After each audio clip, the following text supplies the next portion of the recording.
Welcome to The Explainer.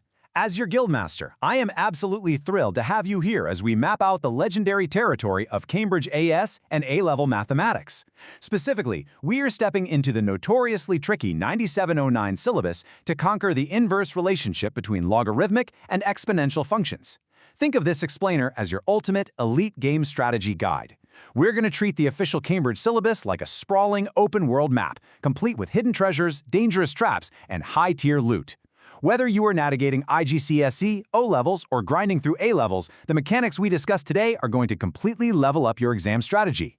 So grab your gear, double-check your stamina bar, and let's get ready to decode the hidden mechanics of e to the power of x and natural log x. Okay, let's dive into this with a massive game-changing stat right out of the gate: 15. This specific mathematical domain accounts for approximately 15% of your total marks in Paper 2. In exam terms, this isn't just some standard low-level encounter. This is a high-stakes dungeon boss prompt. You absolutely cannot button mash your way through 15% of your exam. It requires precise tactics, deep understanding, and flawless execution. When you encounter an e to the power of x or natural log x problem on your paper, your mental HUD should light up instantly. Mastering this single sector of the syllabus yields an incredibly high return on your time investment, significantly boosting your final loot drop of marks. We are talking the difference between a mid-tier grade and hitting that legendary top band. Here is our quest log for today. We'll hit the quest board, decode the Elder Map, execute a cognitive raid, avoid the trap runes, and hit the victory screen. Section 1. The quest board, mapping the syllabus territory. To truly master this mathematical open world, you've got to understand your own playstyle and where it might be leaving you completely vulnerable. Examiners look at thousands of candidate responses, and they consistently notice patterns, specific character builds that students use when tackling complex mathematical analysis. Some builds work beautifully, while others just drain your exam stamina instantly. And this brings us to our two most common student avatars in the game. First, let's look at player 1, Alex. Alex is our over-encumbered warrior. They've spent hours grinding the textbook, so their inventory is absolutely packed with generic theory, textbook definitions, and raw facts. But because they're carrying way too much weight, they completely lack agility. When a question asked for specific application, Alex panics and just dumps their entire theoretical inventory onto the paper, hoping anything hits the target. Then, on the other side, we have player 2, Sam. Sam is the high-speed rogue. Sam dashes through the area, their stamina meter flashing red as they completely ignore the command word constraints. Sam skips the mandatory puzzle requirements, rushes the math analysis, and ignores all proper format conventions just to get to the final answer. Listen to me, neither approach is going to clear this dungeon. We need to find the perfect, optimized balance between Alex's deep knowledge and Sam's sheer efficiency. Moving to Section 2, decoding the Elder Map, looking at the theoretical architecture. The e to the power of x and natural log x functions are not just random equations thrown onto the syllabus just to torture you. They form a crucial foundational bedrock. To really decode this map, we have to look closely at what the principal examiner reports actually demand. They trace exactly how expectations scale from basic recall, which is your level 1 gameplay, all the way up to high-tier critical evaluation. So the absolute core mechanic here is that mastering these cognitive domains requires deeply understanding the inverse relationship between e to the power of x and natural log x.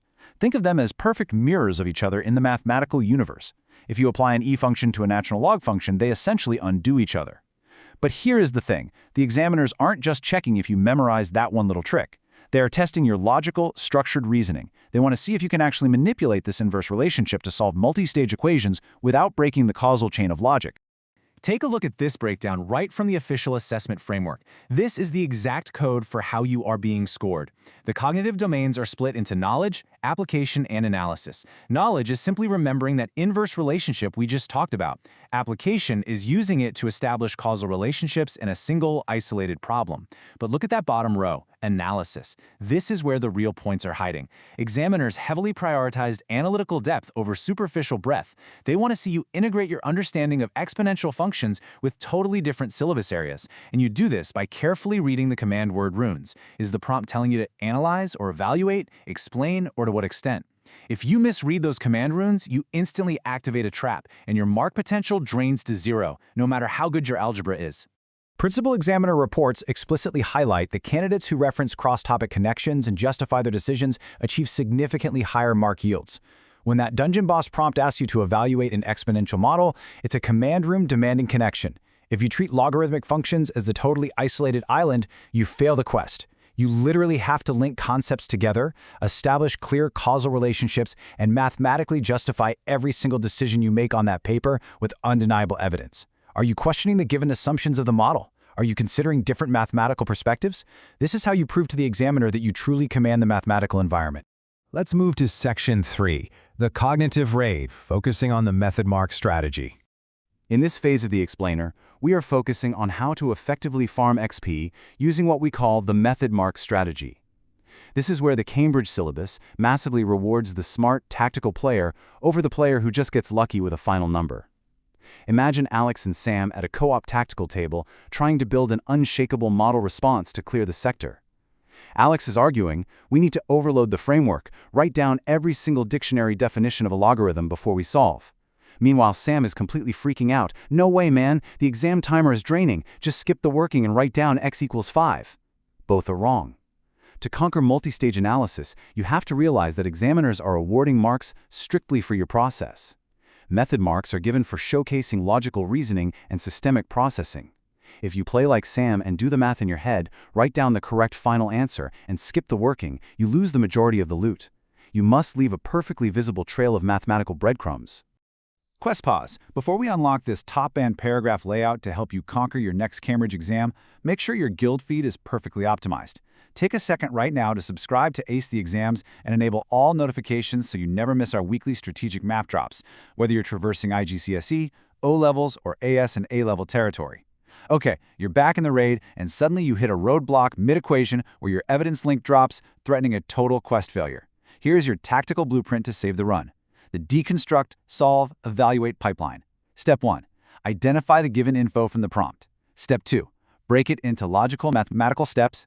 Step 3. Solve systematically. This is your PEL structure for math, bridging points flawlessly.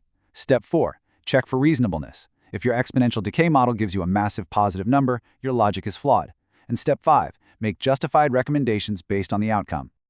But wait, there's a serious catch here. You will lose your hard-earned loot if you ignore strict procedural conventions. The official syllabus is absolutely ruthless about presentation. Think of this as the user interface of your exam paper.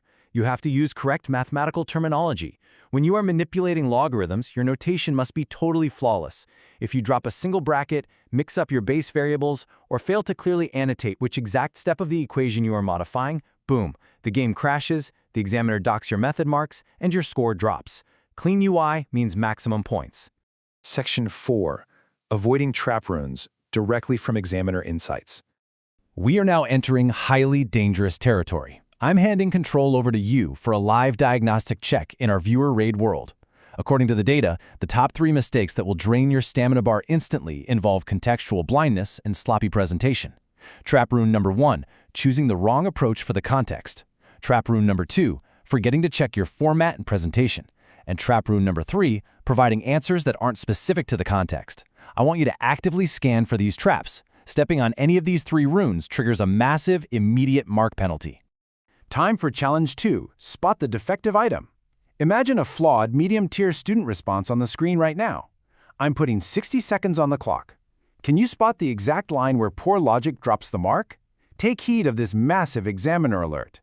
The defective item is always generic theory. If you act like Alex and just dump raw theory onto the paper without linking it to the specific math scenario, like writing generic rules about natural logs when the question is specifically about radioactive isotope decay, you activate the trap.